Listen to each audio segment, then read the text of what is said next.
Cabin in the Woods. Part 1. The Setup. It's strange how one can be surrounded by people yet feel completely alone. Perhaps that's what led me down this path. Or maybe it was always in me, lying dormant, waiting for the right moment to surface. My name is James, and this is my story. A story of isolation, obsession, and the dark recesses of the human mind. I grew up in a small, nondescript town where everyone knew everyone else's business. My parents were distant, more focused on their careers than on raising a child. I spent most of my childhood alone, reading books and escaping into my imagination. It was a solitary existence, but I didn't mind. I found comfort in my own company. As I grew older, I became fascinated with the concept of control. The idea that one could manipulate and influence others without them even realizing it intrigued me. I studied psychology, learning everything I could about human behavior and the ways in which people could be manipulated. It was a hobby at first, but soon it became an obsession. I moved to the city after college, hoping to find a job that would allow me to use my skills. I ended up working as a data analyst for a large corporation. It was a mundane job, but it paid well and allowed me to blend into the background. I was just another face in the crowd, and that suited me just fine. But the city was a lonely place, and the isolation began to take its toll. I longed for something more, something that would give my life meaning. That's when I met her, Emma. She was beautiful, intelligent, and completely out of my league. But there was something about her that drew me in, something that made me believe that I could have her, that I could control her.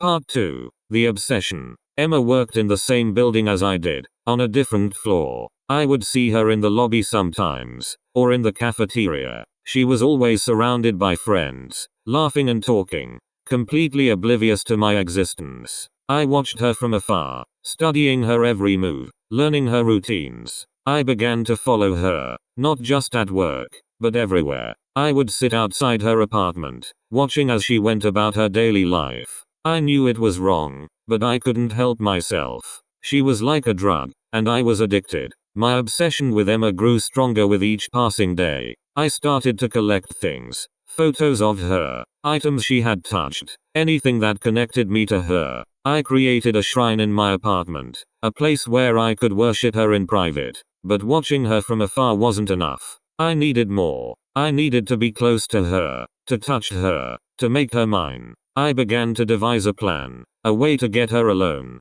to make her see that we were meant to be together. Part 3. The Plan. I knew that Emma had a routine. She would leave her apartment at 7:30 every morning, take the same route to work, and return home at 6 o'clock in the evening. She lived alone, which made things easier. I spent weeks planning every detail, making sure that nothing could go wrong. The first step was to gain her trust. I started by accidentally bumping into her at work, striking up conversations, and finding common interests. It wasn't long before we became friendly, and she began to see me as someone she could rely on. The next step was to isolate her. I waited for the perfect opportunity, a time when she would be vulnerable and alone. It came one Friday evening when she mentioned that she would be staying late at the office to finish a project. I offered to stay and help her, and she gladly accepted. We worked late into the night, the office empty and quiet. It was the perfect setting for what I had planned. As the hours passed, I could feel the tension building. I watched her closely, waiting for the right moment to strike.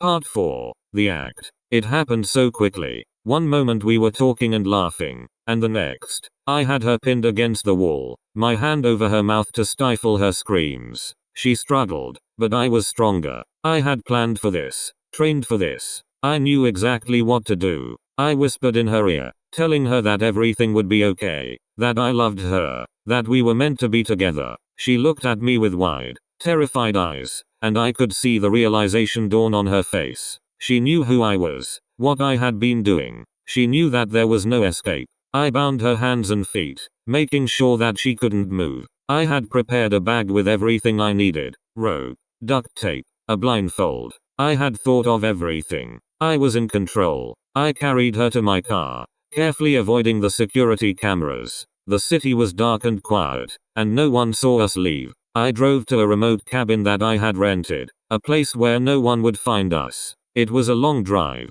and Emma was silent the entire time, her eyes filled with a mixture of fear and resignation. Part 5. The Captivity. The cabin was small and isolated, surrounded by dense woods. It was the perfect place to keep Emma, to make her see that we were meant to be together. I had stocked it with food and supplies, enough to last us for weeks. I carried her inside, gently placing her on the bed. I removed the blindfold, and she looked around, taking in her new surroundings. She didn't say anything, but I could see the questions in her eyes. I sat down next to her, taking her hand in mine. "Emma," I said softly, "I know this is scary, but you have to trust me. I love you, and I want to take care of you. We're going to be happy here, just you and me." She didn't respond, just stared at me with those wide, terrified eyes. I knew it would take time for her to understand, for her to see that this was for the best. I was patient. I could wait. Days turned into weeks, and Emma remained silent. I tried to make her comfortable, to show her that I cared. I cooked for her, talked to her, read to her, but no matter what I did, she remained distant, her eyes filled with a sadness that I couldn't reach. Part 6. The Breaking Point. It was a cold, rainy night when everything changed. I had gone into town to get supplies, leaving Emma alone in the cabin. When I returned, I found her standing by the window, staring out into the darkness. I could see the desperation in her eyes, the longing to escape. I approached her slowly, my heart pounding in my chest. "Emma," I said softly, "you know you can't leave. This is our home now. You need to accept that." She turned to face me, and for the first time, I saw a flicker of defiance in her eyes. "Why are you doing this?" she whispered, her voice trembling. "Why can't you just let me go?" Her words cut through me like a knife. I had done everything for her, given up everything to be with her, and still, she couldn't see that this was for the best. Anger and frustration welled up inside me, and I felt my control slipping. "I can't let you go," I said through gritted teeth.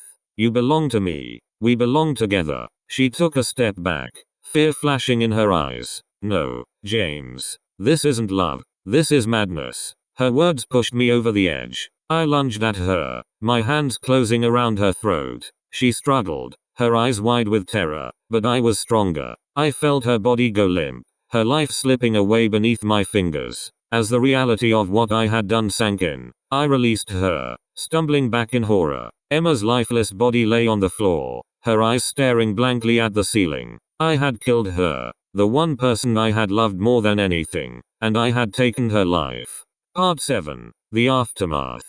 Panic set in as I realized the gravity of my actions. I had to get rid of the body, cover my tracks. I couldn't let anyone find out what I had done. I wrapped Emma's body in a blanket and carried her to the car, my mind racing with fear and guilt. I drove to a remote spot in the woods, far from the cabin. I dug a shallow grave, my hands trembling as I placed her body inside. I covered her with dirt, trying to ignore the overwhelming sense of loss and regret that threatened to consume me. I returned to the cabin, cleaning up any evidence of Emma's presence. I wiped down surfaces, disposed of her belongings, and made sure that no one would ever know she had been there. It was as if she had never existed, but the guilt was always there, lurking in the back of my mind. I couldn't escape it, couldn't outrun it. I saw her face in my dreams, heard her voice in the silence of the cabin. I had taken her life, and now I was left with the haunting memory of what I had done.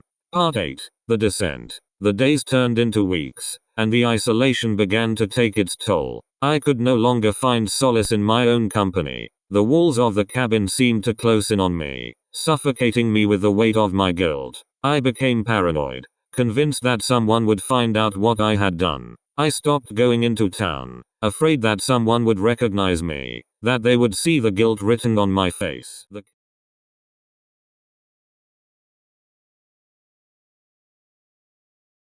Share your thoughts below, don't forget to like and subscribe, and you can check out more videos like these, right now.